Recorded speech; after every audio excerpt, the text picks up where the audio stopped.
Hey everybody, it's me here with the Classic Movie Club, and today we are going to do a very quick summary of The Verdict, 1982. The movie stars Paul Newman as Frank Galvin, a washed-up alcoholic lawyer who hasn't had a case in over 2 years. He lives in Boston, and he has an 8-year-old daughter named Kelly that he doesn't see very often because she lives with her mother. One day, Frank gets a call from his old friend Mickey, who asks him to take an insanity plea for a client of his. This will allow the man to avoid trial and institutionalization if he is found insane. Mickey's client is a young man named Paul. He has been accused of killing the dean of a university. After finding out that the dean had given his girlfriend an abortion, Frank meets with Paul. But he quickly realizes that Paul isn't insane. He is simply angry that the dean forced his girlfriend to get an abortion, and he wanted to punish him for it. Frank takes the case, though, because he needs money. Frank works with Paul to build an insanity defense. He wants Paul to convince his parents that he is insane, and then once they have convinced the parents, they will go to court and plead insanity. However, things don't quite go according to plan. After meeting with the parents, Frank finds out that Paul really isn't insane. He was just pretending. Frank confronts Paul about this, but Paul tells Frank that he still wants to avoid prison, so they continue with the ruse. At the hearing, Frank presents Paul's parents as witnesses.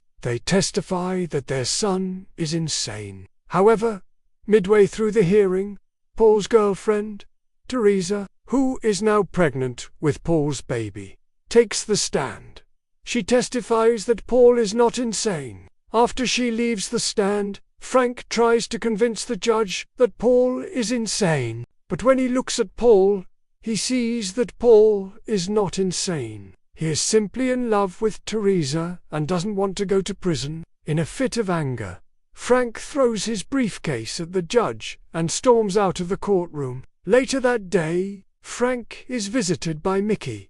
He tells Frank that he's disappointed in him. Frank replies that he never wanted to be a lawyer anyway. He just went to law school to please his father. He also says that he regrets taking the case. Mickey warns him that if he doesn't straighten up, he will end up like his father, living alone and forgotten in an apartment. Frank goes to visit his daughter. She tells him that she wants him to come to one of her Little League games. Frank promises that he will try to make it. After Frank leaves, Kelly's mother comes into Kelly's room. She tells Kelly that her father is an alcoholic and a loser. Kelly replies that he isn't a loser, he just has bad luck. Her mother then tells Kelly that her father left them because he didn't want to take care of her anymore. Kelly runs out of the room, crying. Frank is visited by Teresa. She tells him that she is getting an abortion.